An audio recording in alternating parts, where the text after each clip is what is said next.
started. Again, it's a very good turnout for this session. Thank you everyone for making it. We are gonna, okay, first before that, this is our second session. Thanks to Dinesh for putting together the assisted living cat thread, and we have a lot of people joining there, a lot of interest. We had this underwriting session as the first session last month, and we were sourcing for topics, and folks expressed interest like, hey, let's do the underwriting session again, given that only a few people attended, and then also we didn't get a good recording out of it. So I thought like, okay, let me repeat this. And then going forward, we'll see other sessions that we can do. I have done some topics and the end as like some suggested topics. We can also think about that. Okay. Cool. With that, we can get started. So this session, we're going to focus on the senior living underwriting. So the agenda is like, I'll start with a little bit about myself and then go over briefly go about like what is senior living, and then talk about like the key differences between multifamily and senior living. This will be important when we go into underwriting. Being aware of those differences will help you underwrite it better. And then we'll look at underwriting for one of my deals that I evaluated, put an offer, but did not get selected sometime in November. So pretty recently, like only 3 months back. So I'll go over the deal numbers and why it didn't get selected and things like that. Okay, and I'll try to leave at least 15 minutes in the end for Q&A. I'm sure like people will have questions once they go through the underwriting. Last time we almost ran through the entire time. I'll stop at 6, but I was planning to stay on if others have more questions, so people can always drop off at 6, but I want to present like at least be available for the next 15 or 20 minutes after that if people have questions about this. Okay, cool. About myself, originally IT background, so I'm still like part of the W2 job. So I work there. I also advise to other tech startups, and I'm a business coach as well. Commercial real estate started only last year. Currently, I'm part of like 3 assisted living facilities, closing in on 150 plus units, 1 closing in May, and I'm also part of like 2 multifamily land developments. I focus on deal sourcing, underwriting, creative financing, asset management, and at-risk capital. Okay. Now, what is senior living, right? Most people are aware of it. It's like senior living is where the seniors go when they are aging out, and they want to get like good support from the community around there. So it is broadly categorized into like 4 areas. There are subcategories, different variations, but this gives a like a high level picture, right? It's not meant to be like detailed. So with independent living, meaning like the seniors are independent, meaning like they can take care of themselves, but they need assistance in terms of like cooking or like, house cleaning or like other activities surrounding it, right? So they move to a place where there is we provide all the care, but they take care of themselves, right? Independent from independent living, they can kind of like graduate to assisted living, wherein like when they require a little bit more care, right? Help with daily activities. So something like cooking, sorry, not cooking, like bathing or like getting medication. That's where assisted living comes into play, where like there are caregivers that are trained in this to provide the right care to these seniors. Memory care is like 1 level up from there, where like on top of these things, they may have some challenges with memory or like other mental changes that requires a different set of care. They also need to be in the right secured location, so that sometimes people wander off because they may not remember where they are, or like may not remember who they are interacting with. So it takes a little bit of more care to provide to these people. And the last one is skilled nursing. It's basically significantly above that, wherein they require medical assistance on a daily basis, like sometimes like dialysis or like some treatments on a daily basis. There are facilities dedicated for skilled nursing to provide this care on a 24/7 basis. Well, this should be obvious by now. We had a big baby boomer generation that started around like 1940s to that lasted till like 1960s. And all of them are coming to that 80 plus years now, right? So the typical average resident in senior living is like 82, but that's average, right? Most people enter like late 70s to senior living, or like 75 plus when most people enter to the senior living, some enter early as well. So all the baby boomers, right? 67 million that were born in during that time are entering that age, and they'll continue to get older for the next 10 to 15 years, right? So the need for senior living is high because of this aging population. It also presents a unique challenge, is like how the care that we provided to silent generation is a little different to baby boomers. Like the expectations are different. They grew up in a different era, like pre-war and post-war. So the things that we are addressing has to also slightly change for the incoming senior population. A repeat of what I said before, it's like we have 10,000 plus baby boomers turning 65 every single day for the next 5 years, 6 years, right? 4,000 of them are like turning 85. Right? I think the last number here is more important, which is like, according to Nick, it's like we have to increase our development by 3.5x for the next 5 years to actually meet the demand. And there's a significant demand, and it's going to continue to rise. Right, so that's why senior living as an asset class represents like a very good asset class for at least for the next 10 to 15 years. Okay, jumping into multi-family versus senior living, right? In a lot of ways, senior living is like kind of like a building on top of multi-family foundation, right? Multi-family, as you can imagine, is like you have a lot of apartments, and then we are making that place safe for people to come in and rent out, right? So that's the core of it, right? We are providing service to the tenants, and tenants come in and they choose if they want to live with us. Senior living builds on top of it, meaning like they live with us, but we also take care of them, right? So that adds a whole layer of like business component on top of your real estate, wherein like people are not just living with you, but you are actually responsible for the care on a 24/7. That includes cooking, like providing activities to them, providing snacks to them, like making things available to them, like making sure that the furniture are right. So there's a lot of business component that applies on top of the typical multifamily there. Now, in this, right, the first thing with underwriting is like you always look at the location. So as with multifamily, senior living still builds on top of it. So the same thing that you look at is like a population growth, household income nearby, crime rate, job growth, all these things still apply for senior living, right? So you are still building on top of that. On top of all your typical multifamily criteria that you look at for the location, you also look at the senior living criteria. Something like the first one is like being closer to a city which has like 50 to 100K population is important, because you require a lot of staff to support the senior living, right? You need to hire caregivers, you need to hire cooks, you need to hire housekeeping, right? You need to hire maintenance person, because it does require a lot of people.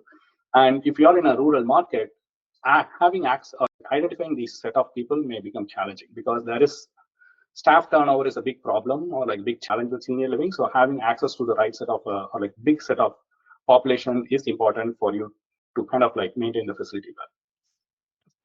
The second one should be very obvious. It's like having access to multiple hospitals. We are talking about people 75 and above. They are bound to have like a lot of medical challenges, and you will be helping or like calling the 911s a lot more frequently than your typical multifamily, right? When the residents or like the children who take care of the senior residents, they look at it, they want senior living that is close to a hospital, right? Which is like 10-15 minutes, because when something happens, which inevitably it will happen, right? That 10-15 minute time matters a lot, right? So if your senior living facility is closer to a hospital, then you're better positioned, right? So that's another criteria you want to look at. The third one is like on top of like regular population growth, you also want to see like a senior population growth, right? Again, this is pretty obvious. You look at the distribution of like 60 plus or like 74 plus in that area. What is the projected growth for those population over a period of time? You look into it. The last one is very similar to multifamily. It's like a construction supply. Senior living construction is it does require a very similar time frame in terms of building it, but you look at the markets, right? There is a tool called, or like a company called Nick. So they provide this market analysis. They keep track of like how many constructions are applied for permit for senior living, what's the construction stage, what is the supply coming in. So it's very specific to senior living that you look at to understand like where the demand is and whether the supply can meet it. Okay, cool. That's one point about location. The next big aspect is the expenses, right? Now that you got the facility, when you're maintaining it, the expense ratio is different, right? With multifamily, you have your typical things: taxes, insurance, utilities, maintenance, and property management, right? That basically makes up almost all the expenses for you. Like there may be other smaller expenses, but this is basically that. And your typical multifamily expense ratio is like anywhere between 35 to 55. 55 is pretty rare, but I have seen some facilities that are 35, but generally it's around 40-ish or so. And when it comes to senior living, on top of all these expenses, there are other significant expenses as well. So you have a lot of staff that I already talked about, right? You have caregivers, directors, kitchen staff, activity staff, housekeeping staff, marketing staff, there's a sales staff, there's a lot of staff. And then you also have like a bookkeeping staff, administrative people who are like constantly supporting all these things. Then you have a lot of items you're procuring to do those things as well, like food, activities, laundry, housekeeping, like a lot of consumables that happen on a regular basis. And on top of it, you also have a different set of liability insurance, employee account, payroll running expenses, right? Total, your expense ratio can anywhere be between like 60 to 80, even 85%. So 60 is when like the facility is running like in like a ideal setup, right? Where like the rents are at market, your expenses are like very minimal. So that's when you get to 60. But most often I see is like 70 to 75 is where things are at, right? So that's like the industry, I would say like a good average of like expense ratios. Cool. So those are like key characteristics that you want to look for while you're underwriting. So in here, so when you look for deals, right? Similar to multifamily, this is very specific to senior living. It's like there are like a very high level 4 different types of deals.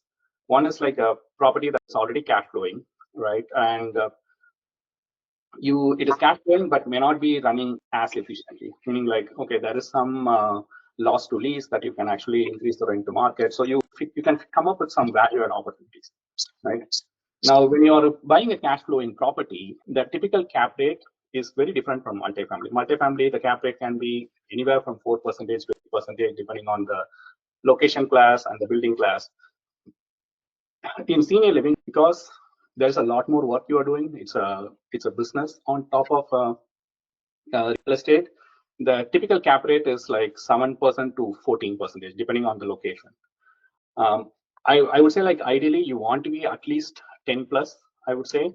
But if there are facilities that are in like a good class A neighborhood, class A property, and it's like running optimally, yeah, even 8% may be good, right? Because it's already fully occupied and everything. So this is the range of cap rate. So in a cash flow.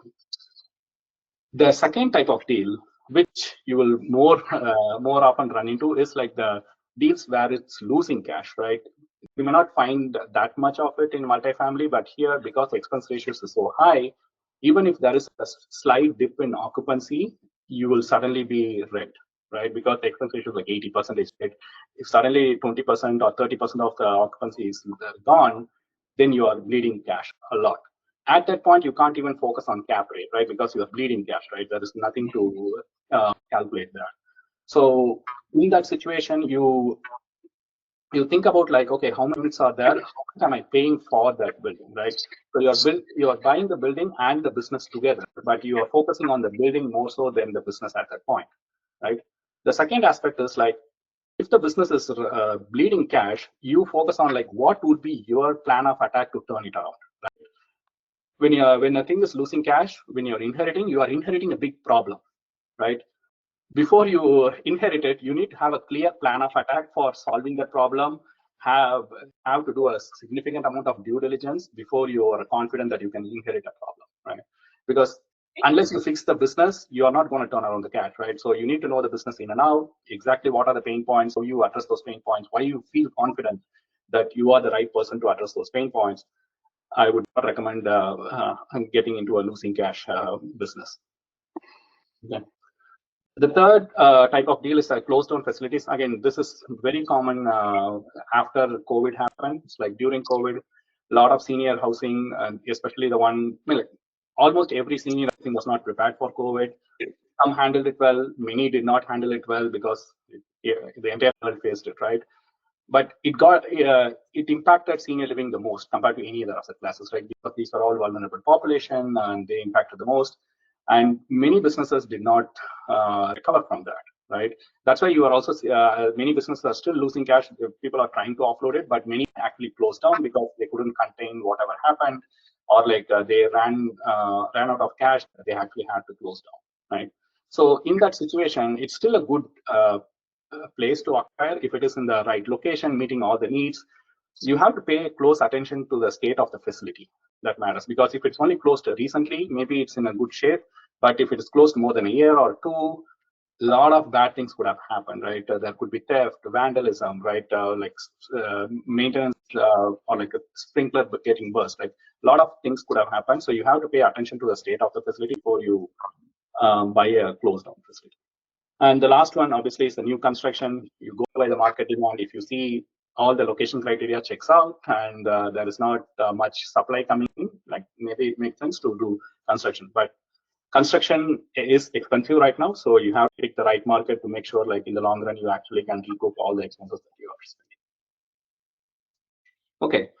For this underwriting, we're going to focus on the second part, wherein like this was a business that was losing cash, and I'm going to go into detail on like why it was losing cash and what would be the plan of attack for us. This is a facility in Sandy, Utah. It's within the Salt Lake City area, so not too far away. So very good market in terms of like population, seniors, and access to medical and everything, like a well-known area. So it's not in the suburbs. The deal over here. So this facility was listed by actually the bank. So at one point, the seller was not making money, and they were not able to pay the loan on time. And the bank thought like they can take over, turn around the property, and make money. But when they took over after like 9 months or so, they realized like they are operating even worse than the seller. So at that point, they just wanted to get rid of it. So they didn't foreclose. They just took over the ownership, and now they ended up selling it. The asking price for 4.4 million. It's a two facilities right across the road to each other. One is assisted living facility, and the other one is a memory care facility. So total of 65 units, about 89 beds. So memory care units had a lot of units that had like double beds. So as you can see, like assisted living has like 31,000 square feet, and then memory care is 13,000. So, and the building itself was pretty good, very good location actually. It's like it had a lot of foot traffic as well as like the roads, like it's like a primary road, and it's very close to an hospital within like 5-6 minutes.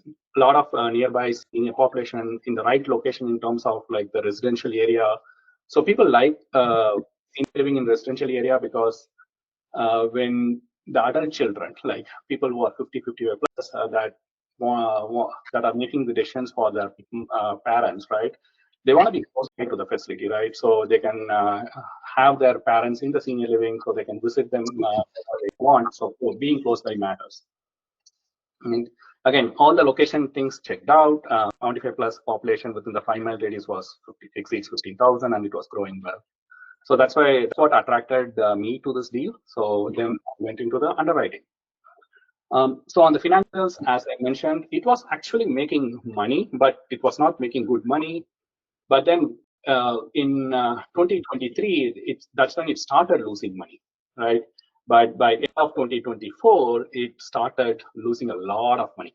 So 22, this was like a pre-debt service, right? So 44K is like barely breaking even on a 2.4 million revenue, right? So the seller was not able to, not the seller, yeah, the previous owner was not able to make debt service payments. And I think sometime in December is when the bank took over because they were not able to make the payments. And bank thought like, hey, it's in a good location, good building, I can turn it around and actually sell it for a profit. But then they made it significantly worse, right? Even the revenue reduced and the expenses increased dramatically. And when I was underwriting, they were losing like 550K over a 12-month period. So this way, it's important to understand, like, if you're buying this, you are inheriting a $500,000 problem, right? You need to be clear on, like, can you actually solve this $500,000 problem in a very reasonable time frame? Otherwise, it's sometimes a good deal is the deal that you don't do, right? So you have to be clear on senior living, right? Compared to multifamily, there is a good amount of additional risk that you have to underwrite properly. Okay. Now, when I started underwriting, I got like good details on the financials, right? As you can imagine, compared to multifamily, there are a lot more line items in the expenses, as I mentioned before, right? The line items that I marked in orange are the ones that are like areas for me to focus on, right?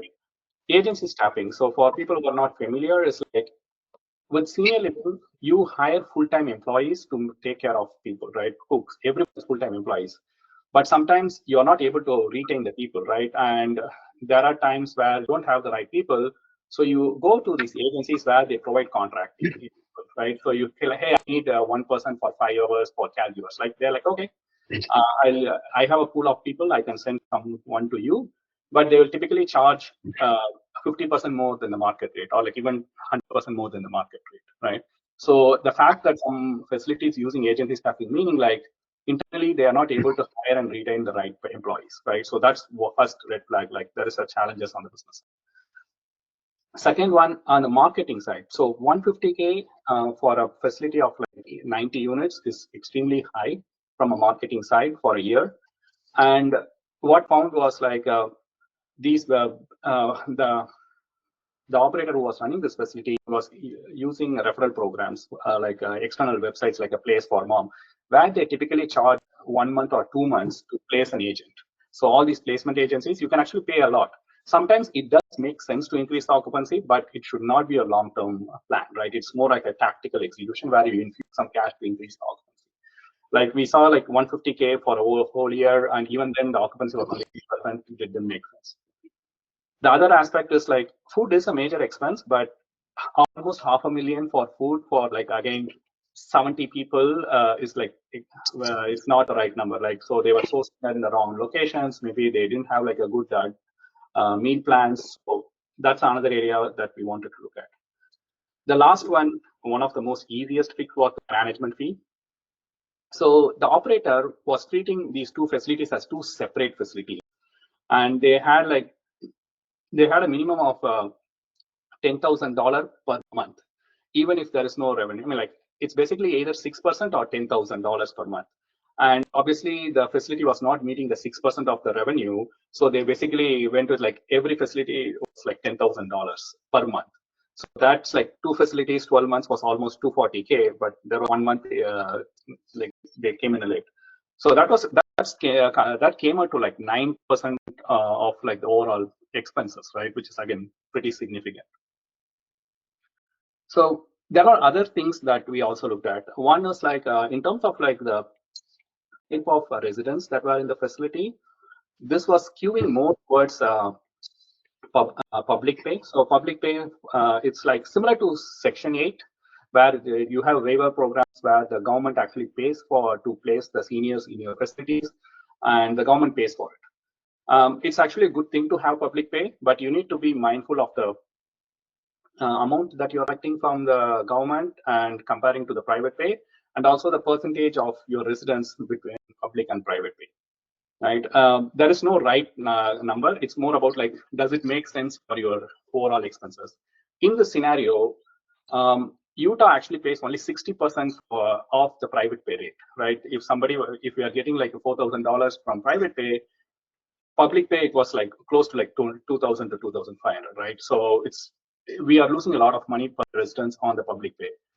And this operator had like 77% public pay because they were working with the case managers. They didn't have to pay a lot of money, so they were getting a lot of residents from them. They just increased to show the occupancy increase. They were just getting public pay. Right? They were not investing in the right marketing to get the right people, even considering the fact that they were paying 150K for market, right? So there were a lot of like mismanagement happening there.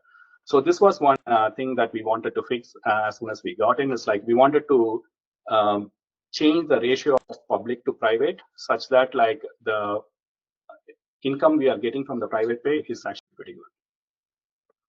The next one was staffing.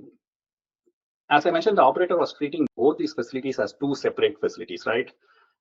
But in reality, it shouldn't be. It's just two buildings across the road, right?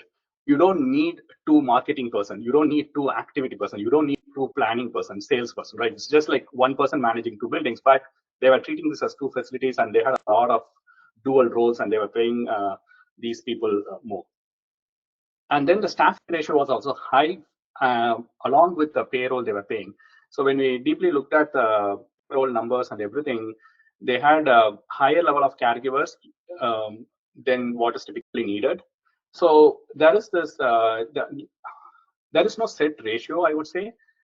But if you are providing only a small level of care to the user, residents, right? When I say level of care, is like how much time your caregiver is spending with the resident, right? It can be like 15 minutes, it can be 30 minutes, or it can be an hour on an everyday basis with the resident. If you're spending less time, you don't need that many caregivers, right? Because they can spend, one caregiver can easily spend cover like 10 to 15 people. But if the care needs for a resident is high, then you may end up spending 30 minutes, or spending 1 hour or 2 hours. At that point, you need more caregivers. But we typically also charge level of care for each of these residents to ensure like we are charging the right ways for the level of care we provide them. Right? So here, they didn't have any level of care, or like they had only mostly level 1 care, and the number of caregivers they had were high. So we felt like, okay, that's also not good. And also they were paying 30% above market for that, even though the work was comparatively less. So a lot of inefficiencies in hiring and managing. Lastly, they had 2 kitchens operating in each building, and that added a lot of expenses as well, because it's commercial grade kitchen, so you got to maintain it correctly. You have like a cook, you have like the chef, you have the cleaning staff, everybody is doing double work. Right? We were thinking like we can also minimize that in the long run. So this is the pro forma that I found a local operator who's like very familiar with the location and the facility. He's been in Utah for 3 years, and I had him walk through all the profit and loss statements, and then all the expenses, the number of people they had, and then we put together a good pro forma for this building. Right. So his pro forma is like, we will still, the income doesn't actually increase that much. I think it was previously 0.7. It's like it increases by 100K, 2.8, but the expenses reduce dramatically, right? And more importantly, it's still high, right? We are still at 88%. We are not like we are coming to 70% in year 1, right? Because it's going to take some time to actually fix all the problems. So it's a very conservative pro forma where, like, by removing the obvious line items we talked about, we felt like we could actually bring it to 88% and still actually, I would say, like, break even when you include the debt service, right? It's like, it shows like 400K profit, but when you apply the debt service, it will be actually bleeding like 100K in the end. So that's how it came out. So I already talked about the business plan, right? The immediate gain in like management fee reduction, like that was like 250K right out of the bat is gone. And my operator was charging 5% flat, right? Regardless of, there is no minimum or anything. So that reduced almost like 150K right away. And removing agency staff, consolidating the director staff, all these things I can do the moment I acquire the facility, right? I don't need time to do it, right? These are things that I can be done day 1. Moving to one kitchen, that will take time, right? That will take time. So I'm consolidating the cook staff. So the top 3 can be done day 1. The bottom 3, it will take time, especially the last one. Moving from public to private pay, our plan was to do it from a 12 to 24 months period. It's the same situation as multifamily, where like you can't just evict people just because they are not paying good rents, right? You have to understand they are still people that we are providing care.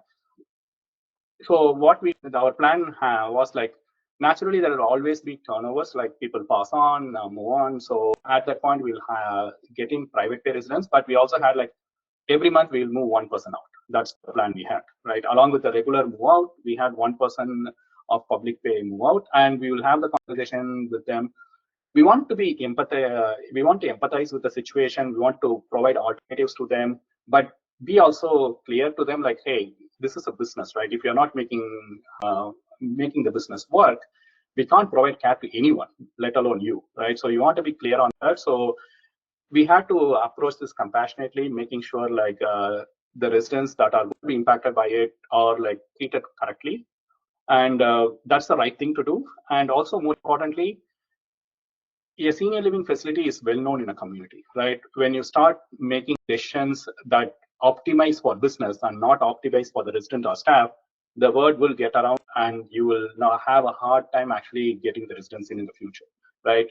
So doing the right thing is important, and more importantly, it's also watched in the community a lot, right? So you gotta be mindful of all of those things. So this is what our offer was. They asked for 4.4 million, and it was roughly coming out to like 67K per unit. I offered 3.6, which was like 55K per door. With the underwriting, we had like a 25% down payment, all those things, and our equity stack was about 2 million. So you will notice, like, just for the reserves, we had around like 740K. This would have covered close to 2 years worth of all the expenses without pro forma, right? So this is the worst case scenario. Like our projection mean like we only needed 100K of this reserves in year one, but I had like, even if we didn't make any money in the first year, I would still have enough reserves to go on to the next year. So this was our underwriting, and with this, our returns we projected was like, for the LP returns, project returns, at year 5, we were expecting like a 4.39 equity multiplier at like 40% IRR. And for the LP, we were actually giving like 2.7 equity multiplier at like almost 25% IRR. The IRR is less because the first 2 years we were not doing any distributions because the property was cash bleeding, right? So IRR is weighted on the time the money you put in. But average annualized return was like close to 34% on a year-over-year basis. Another interesting things to notice, like we had the LP-GP split at 50-50. Like typical multifamily LP-GP split is like 70% LP and only 30% GP. But for this, because we're doing a lot of work, we actually had the GP split as 50%. And we were very conservative at the cap rate at sale as well, right? Typical rate is like, as I said, like 7 to 14%. We underwrote it at 10.5%. Given that the property will be stabilized, the location is good, the location is almost a Class A location. We know like a stabilized property was selling at 9% cap there, but we can't predict what it will be in the future. So we kept it at 10.5%. And even at the expense ratio at stability, we kept it at 72%. But in reality, we could bring it down to 65 with like a full occupancy at market rate. It should be closer to 65, but to be conservative, we kept it at 72%. Even with all those things, this numbers made sense and everything, right? So that's why we put the offer at 3.6. Interestingly, we did not get the offer, and given all the complexities and the amount of work, you would have assumed that not many people would have put in the offer. But they had 7 offers, and there was one, like I think a group of 3 people who were like medical doctors. They put in at 4.7 million and got this facility. And the bank actually asked for a 15-day close, right, including due diligence period. And this people actually closed on within 15 days. So very surprising. I wasn't expecting like there will be actually competition for this deal, but it was the case. And maybe they have a better plan than me, but they went with 4.1 million offer. So that's why we didn't even get a counter. Typically, I get a counter when I present something. It's like, okay, here is the other remaining, but I didn't even get a counter for this because they are significantly better offers than what I provided. Okay, cool. So that kind of like concludes the overall underwriting topic. I think I was right on time. I planned to finish it by 40 minutes, so we are there.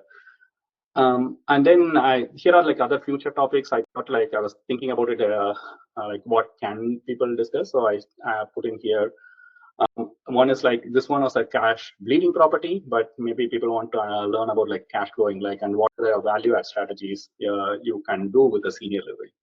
And compared to multifamilies, value add strategies are a little bit different in senior living. So, but there are quite a few strategies that you can apply. Operator selection is an important criteria for actually making a senior living successful, right? Find the right operator is key. And if you end up getting a wrong operator, it's not simple as like property manager, where you can just fire somebody and you can manage the property until you hire the next property manager. Operators hold the license; they are liable for the residents and what's happening there. So if you have to fire someone, it typically takes a year or two, because based on the operating agreement you have with them. So you have to pay a lot of attention to select the right operator, because they pretty much make or break the whole business. Again, underwriting a closed down facility, which will have its own set of things that you need to consider, because there is no expenses. You have to model the future expenses, lease up timeline, all those things.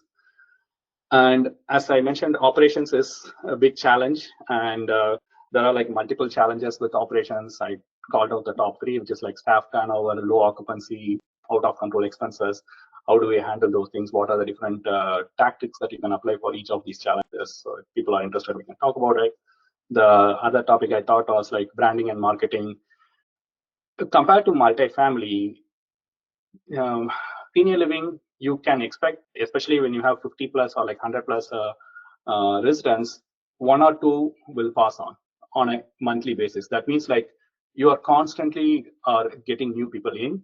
So that means your marketing engine or the sales team has to be efficient all the time, right? So that's why branding and marketing is much, much more important compared to multifamily, because if you don't do this and suddenly you have like 5 deaths, which are completely outside of your control. With multifamily, they can give a 30-day notice or like 60-day notice, depending on the agreement. But here, people die all the time. And sometimes bad thing happens and suddenly you can lose 5 residents or 6 residents, even within a week, right? At that point, and if you don't have a good marketing engine, if you don't have a good wait list, suddenly you are bleeding money, right? So a lot of moving parts there as well. Okay. So that's the end of my presentation, and we can jump into Q&A. So here are some details for me. If you want to reach out personally, happy to walk through the details. Richard, you have a hand up. Go ahead. Yes. Hey, good evening. So given the expense ratio is so high on these, I'm seeing lots of opportunity where, smaller buildings can be larger houses, or smaller, hotels can be converted to, assisted living, memory care, or, or residences. My question is there kind of a minimum amount of beds that you want in a unit? If you lose 2 or 3 and you've got 40 units versus if you have 20 beds and lose 2 or 3, you're maybe upside down. So is there kind of a general number that feels good that we should be looking at as a base for how many beds we want to go into? The answer, it depends, right? It's similar to how in multifamily, where you want to acquire like a 10-unit property versus like a 50-unit property, where like the expenses can make or break the deal. You want to see how well the facilities run. There is a division within senior living, similar to residential and multifamily and commercial in multifamily. You have there is a concept called residential assisted living. Typically, it's like any building that has 16 beds or lower is considered residential assisted living. That can still be viable if you are trained medically and you actually support these people directly, and the residents that you have are the people who do not require a lot of care. Then that can actually still make it work. You are basically converting like a big house to assisted living facility, and you can make the numbers work. The same thing can be said for 30 or 40, but you are, as long as you're operating well, things make sense, right? But you cannot absorb shocks, right? That's the challenge, right? Similar to how like when you have a 20-unit property and suddenly the roof fails, that's a significant expense on a 20-unit property income, right? So suddenly you are not cash flowing for 1 year, right? You can't have like big reserves for that big expenses, right? It's the same challenge when you are going with smaller, but depending on how well you run, how lean your staff is, it can still make sense. Okay, thank you. Questions? Hey, Calvin, go ahead. Hey, Thilak. Yeah, I got a question about the gross potential rent. So how do you project what your future income would be? Because like a bed can vary from $3,000 to $8,000. Yeah. And the same way, like how do you evaluate what the fair price is? Because if you look at the T12, that's only a snapshot. And just because, the income is low, maybe most of the people staying there had a lower level service, but doesn't mean that they're not capable of doing better. So how do you do that? Yeah, this is very similar to multifamily, I would say. It's like you can, there is a tool called carescout.com. There's a website where if you go in and put a zip code, it will tell you what is the average price for that senior living facilities there, right? That's one starting point. Where it's like, the zip code, what is the typical rate, assisted living or memory care goes, right? So from there, you see like whether you are close to that number or like you are far off from that number. That's number one. Number two is like you can actually look at what are the nearby facilities and what are they charging for in that area, right? The national average for assisted living is like 4,500, but if you come to California, that's around $8,000, right? But if you go to Kentucky or like other rural areas, that can be more like $3,500 or $4,000, right? So the range is pretty vast. So you basically go by the zip code and what is the amount the people can afford in that area, right? And then also the level of care you provide and the amenities you provide. Like similar to multifamily, if you have like a good building with a lot of amenities, some people may pay more to come there, right? With senior living, depending on the audience, you can only charge so much, right? You charge 5,000, you don't get anybody, right? But you can charge 4,000, but you still provide like good amount of amenities. You can attract the people. So it's the same strategy as multifamily, I would say, but just like different set of constraints that you're looking at. But doesn't the charge, their monthly per bed, also depend on the service that they need? Like if you have memory care, if you're Oh, like yes. advanced stage, it's going to be a lot higher. That So is how do true. you project things like So that? okay, that's a good point. It depends on the type of care you would provide. So there is a facility that we are acquiring in Savannah, and it's all memory care, right? Even with the memory care, there is a big spectrum of care you could provide. The lowest end on the memory care is like typically $5,000 to $6,000, but the high end can be as high as like $15,000 to $18,000, depending on the specialization of memory care you are providing, right? So it comes down to like how do you want to structure your type of residence. So when you are getting new residents in, you will do what is called an assessment to determine the level of care they need. And in Salt Lake, the Salt Lake City facility, what we did is like we assigned a resident who requires 15 minutes care per day, they are considered level 1 care. If they require 30 minutes per day, they are considered level 2. And we had different tiers for it, right? Saying like level 1, it's like extra $300. Level 2 is like $500. Level 3 is like $700 and so on, right? So when you bring the residents in, you do that assessment and determine how much care they need. And based on that care, we will charge them accordingly. And you also want to be mindful of like not having all residents requiring a lot of care. That means like you have to get a lot more caregivers as well, right? So you have to balance out thing like it purely depends on the caregivers you have and how efficient they are and what is your business model. Like are you optimizing for getting people with like need of less level of care, or like, hey, I'm going to hire a lot more specialized caregivers and I want to provide higher level of care and charge them more, right? So it depends on your business model, I would say. So you pretty much have to decide Yeah. how you want it. Yeah, that actually Clientele. leads to another question is like, typically you look at both assisted living and memory care together, but by definition, memory care requires a lot more caregivers attention, and memory care takes a toll on the staff because these are residences that may not have like a good control of themselves. They can lash out. That can be hard on the staff, right? You have to be mindful as the owner of the facility, right? You need to have like the rightly trained caregivers in that place, right? Who can handle all these challenges day in, day out. Otherwise, they will burn out. They will leave the facility, right? So again, it comes down to the business plan. I would recommend like if there is an opportunity, have 50% assisted living and 50% memory care so that your staff can rotate around, right? So it's not like same staff day in, day out are doing memory care. Some of them can do 1 day memory care and then a few days in assisted living and then go back, right? So you have to also take care of your staff to take care of your residents well. Thanks. Will? Thilak, thanks again for the informative presentation. I had a question. Do you generally, I don't know if you have experience with new construction versus existing buildings, and then in terms of structures besides the bedrooms, are there any other structures that you you would recommend, like a clubhouse, a central dining room, a gym, or any other separate structures? Got it. I don't have experience doing new construction for senior living yet. That's number one.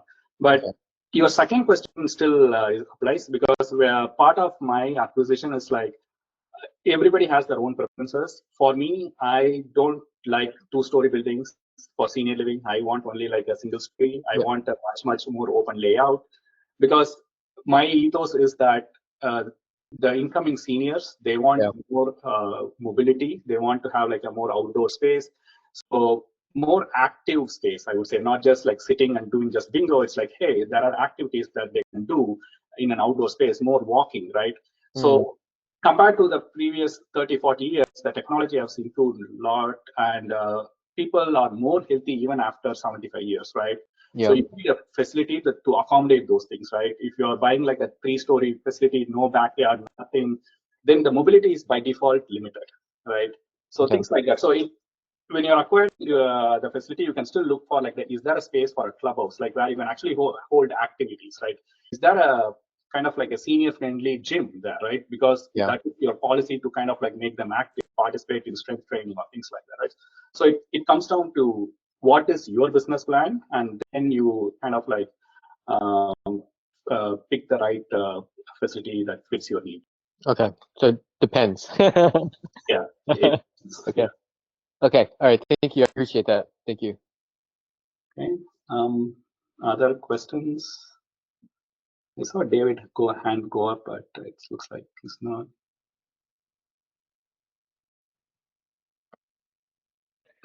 Sorry, it was kind of a sidetrack question earlier.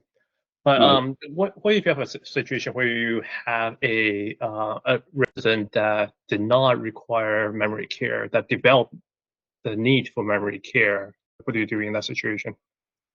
This is actually pretty common, wherein like we call this as like a transitional care, wherein like somebody may come in into an independent living, but as time goes on, they require some assistance to a thing. So we kind of like move them to an assisted living facility. And then with assisted living, people can, I would say, get memories challenges over time, and then they require memory care, right? So typically we have a business plan, not business plan, care plan that we put together for every residence in terms of like, hey, these are the things they need on a 15-day basis, 30-day basis, or like 90-day, right? And there is also assessment that happens on a monthly basis to determine the level of care. The caregivers will start noticing these things, like a person that requires only 15 minutes of care suddenly requires 30 minutes or 45 minutes, right?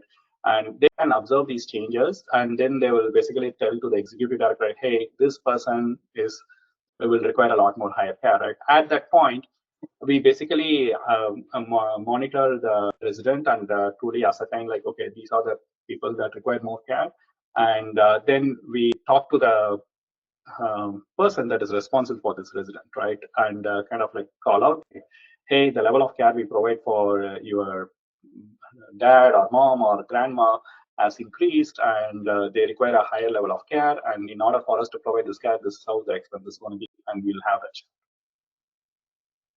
And this comes down to whether your facility supports memory care, then you are just moving the person from one place to other. Typically, memory care will have its own location because it's locked down, it needs to be secure. So we will have to move that person from assisted living to a memory care, right? But if your facility only supports assisted living and you notice that they are actually needing a higher level of care, that means like you will actually help the the adult responsible for the resident to find another facility that can support them. Got it. That makes sense. Thanks. Cool. questions?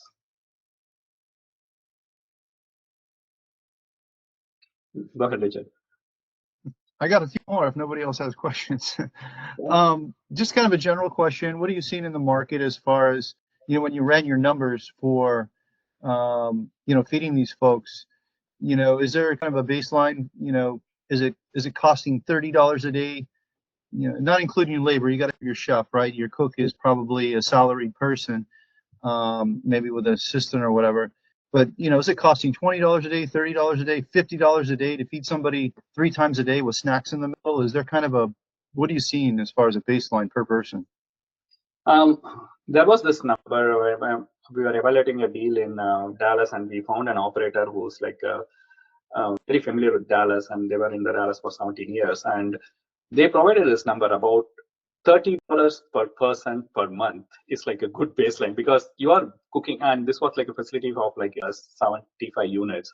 So like you are procuring all the groceries and everything bulk, and they were familiar with the market, and they say like, hey, typically that's all you need, right? And if you have a chef and you're providing more customized meals, maybe it's $35, right, per person per month, right? You may not need. This would change from market to market, so it's very specific to one market. So the good way to do it is like chat with an operator who is familiar with that area, because acquiring the same grocery in California and Texas and Kentucky is the cost. There is big differences in cost, right? So that comes in. This is just not the labor cost. This is just the actual grocery cost. Food costs, yeah, per pallet, yeah. Right on. And the other question I had was, is there software when you're doing your due diligence, looking at an area, you draw your circle, whatever it is, 10 miles around your unit, 20 miles around your unit.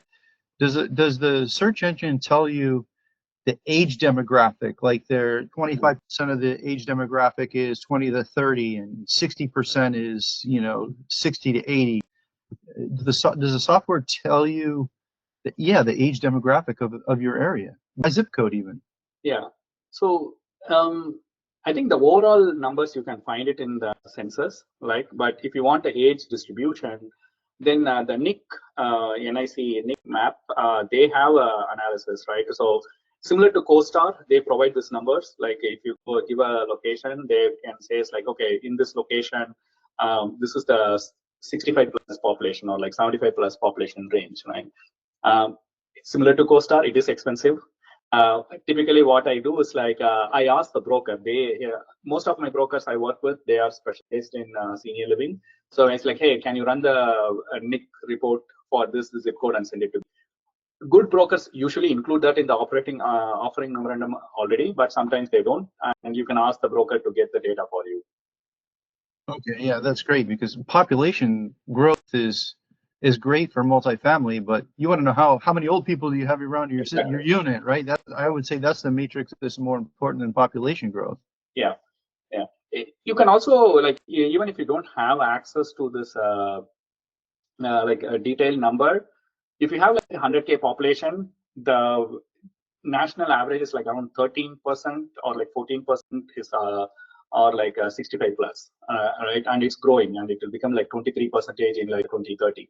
So you can do that initial number. Like if you have 100K population, that means like 13,000 are already 65 plus in that range, right? It may be a 1 or 2% off, but it's not going to be vastly different, right? So that's why that size matters for your target audience. Excellent. Thank you very much. Yeah.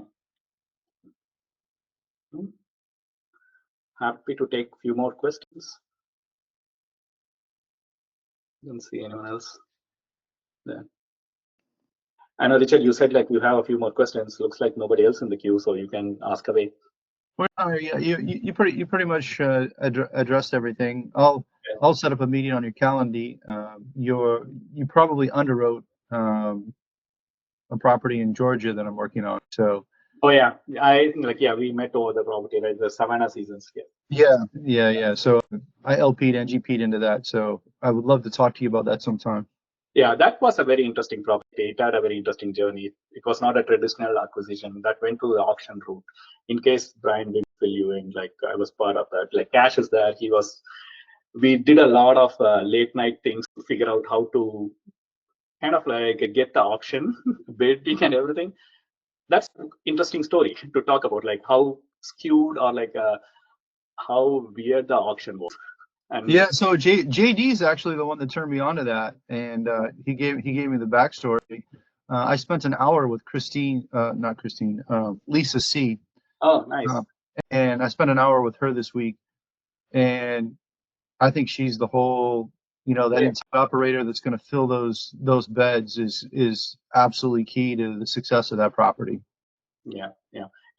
I think the only reason we are able to even bid on the property is because we have Lisa C, because she was like, she knows the facility inside out, and she was executive director for 7 years, and she ran it extremely well, right? So that's what is the contract. So, and this property is bleeding cash, right? So when you're acquiring a bleeding cash property, operator is basically the only person that makes the decision, right? If you don't have the right operator, nothing else matters.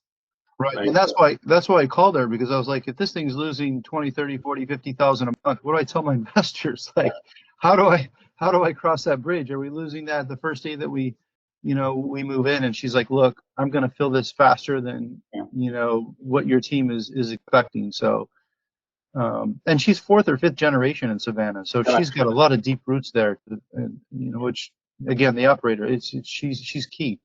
Yes, absolutely. I think she has a great reputation as well there.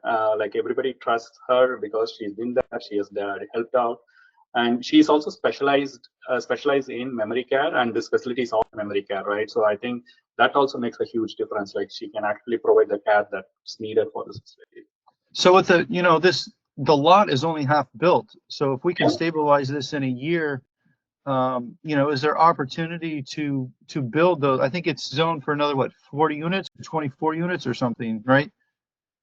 I don't think it was zoned for the exact unit. Like that depends on the licensing. You have to go and apply for the licensing again.